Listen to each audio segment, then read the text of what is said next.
Assalamualaikum warahmatullahi wabarakatuh. Welcome back to channel Lumina Indonesia.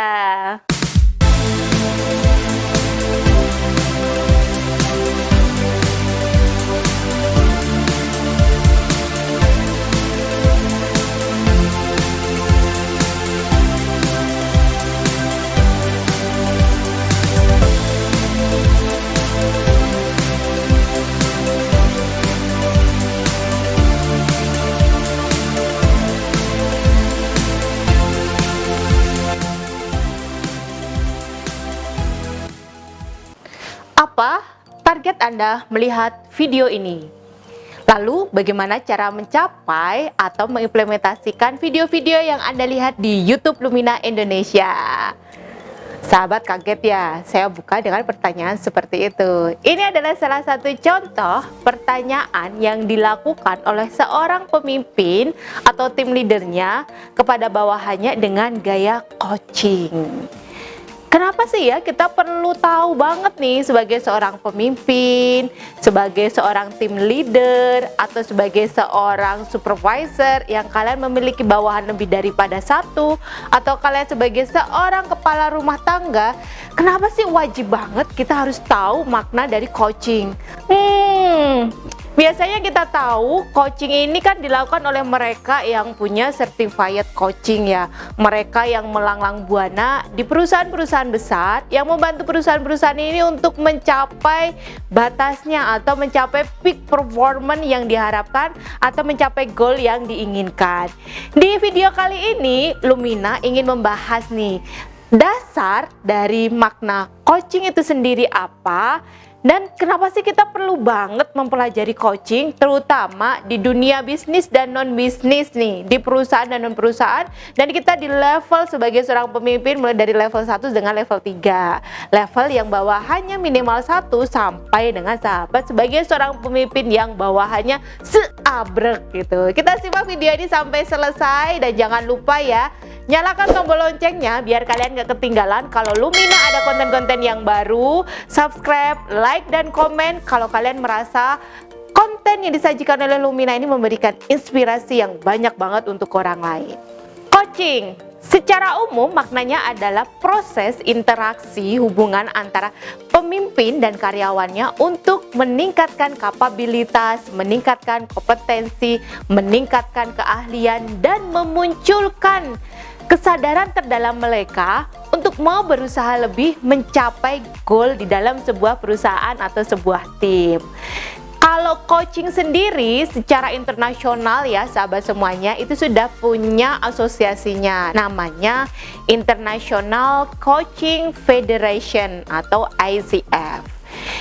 Kita akan meminjam pengertian coaching dari ICF tersebut kira-kira apa ya. Jadi coaching adalah coaching is partnering with individual on a thought-provoking and creating process that inspires them to maximize the personal and professional.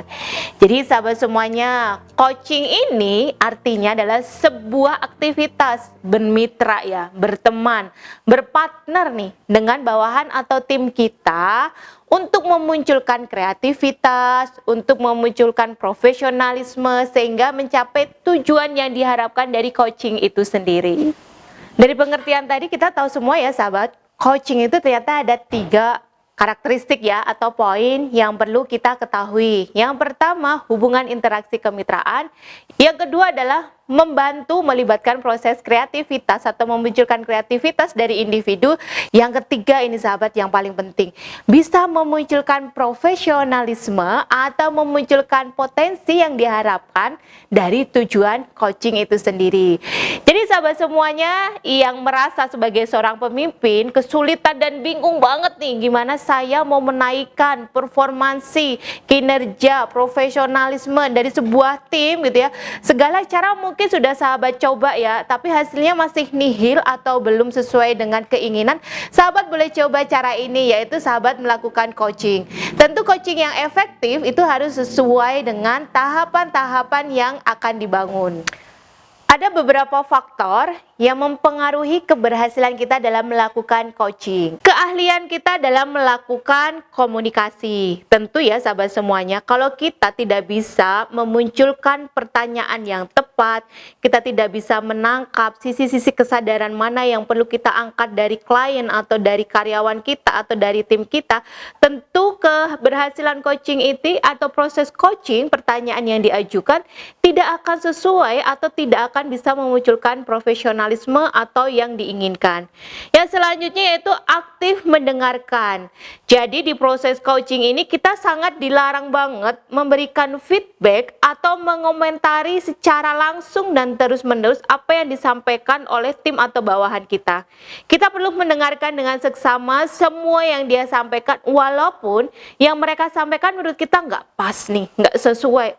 Dia nggak bisa melihat nih strategi yang kita gunakan, padahal itu sudah pernah digunakan. Jangan sama sekali dilakukan karena mereka akan diam dan akhirnya tidak berani menyampaikan pendapat atau kesadaran terdalam mereka. Yang selanjutnya adalah kita perlu punya kemampuan untuk bisa mengajukan pertanyaan yang dapat menjangkau pikiran bawah sadar dari si coach kita ya, atau dari tim kita. Selanjutnya yang terakhir, dengan proses seperti itu tentu kita akan bisa membantu tim kita menemukan potensi atau kekuatan di dalam dirinya. Siapa saja sasaran untuk dilakukan coaching? Jawabannya adalah ya bisa siapa saja. Kita bisa melakukan coaching kepada siapapun. Bukan hanya sekedar tim, bisa jadi pasangan kita, anak-anak kita, teman kita bertemu, yang kita punya keinginan yang besar untuk membantu mereka menemukan potensinya. Kalau terkait dengan bakat, keinginan yang besar ini masuk ke dalam bakat developer, yaitu bakat yang menginginkan atau bakat yang memiliki dorongan yang kuat dari seseorang untuk membuat orang yang nothing menjadi something. Proses coaching ini apakah memang perlu dilakukan ketika tim kita atau karyawan kita mereka mengalami penurunan performansi? Jawabannya adalah kita bisa melakukan coaching tergantung ya sahabat semuanya dari apa yang pengen kita rubah dan apa yang pengen kita capai. Kalau semisalnya performansi mereka turun tapi ternyata tidak mempengaruhi goal, ya bisa jadi kita nggak perlu melakukan coaching. Tapi bisa jadi performanya naik tapi mereka belum sampai goal yang diharapkan, kita perlu melakukan coaching. Lagi-lagi ini kembali kepada keahlian kalian ya sahabat semuanya. Sebagai seorang pemimpin bisa melihat kapan harus aktif membantu coaching untuk tim atau bawahannya dan kapan tidak melakukan coaching untuk tim dan bawahannya. Tujuan lainnya adalah kita sebagai seorang pemimpin ini mengharapkan salah satunya bawahan kita memiliki attitude atau sikap yang sesuai diinginkan, atau attitude dan sikap yang dia bisa memberikan keteladanan bagi karyawan atau tim yang lainnya. Bagi karyawan baru perlu mendapatkan pelatihan yang sesuai. Pelatihan ini bisa termasuk tentang pengetahuan, keterampilan dalam melakukan tugas-tugasnya. Kalau dia seorang ahli di bidangnya dan sudah sangat expert berpengalaman, yang dibutuhkan mungkin hanya sesi orientasi atau sesi pengenalan. Berikut adalah contoh kalimat interaksi coaching dengan karyawan yang baru. Halo, selamat siang Pak Ibang. Selamat nih sudah bergabung dengan perusahaan kami yang baru. Pak Ibang, saya baca di review CV-nya itu udah lumayan berpengalaman ya. Kurang lebih 10 tahun sebagai seorang manajer produksi di sebuah perusahaan otomotif. Dengan bergabungnya Pak Ibang sekarang di perusahaan kami, kira-kira apa yang bisa Pak Ibang munculkan ide untuk membuat perusahaan kita dari sisi lini produksi ini meningkat secara efektif dan efisien? Itu adalah salah satu contoh kalimat pertanyaan yang perlu dilakukan oleh seorang coach kepada karyawan barunya yang dia expert banget di bidangnya. Kita akan berlanjut kalau misalnya kita merekrut karyawan yang baru ya. Orang yang baru direkrut ini belum memiliki keterampilan dan pengetahuan yang dibutuhkan untuk menjalankan tugasnya. Untuk itu, dirinya akan sangat membutuhkan training dan mentoring untuk jangka waktu tertentu.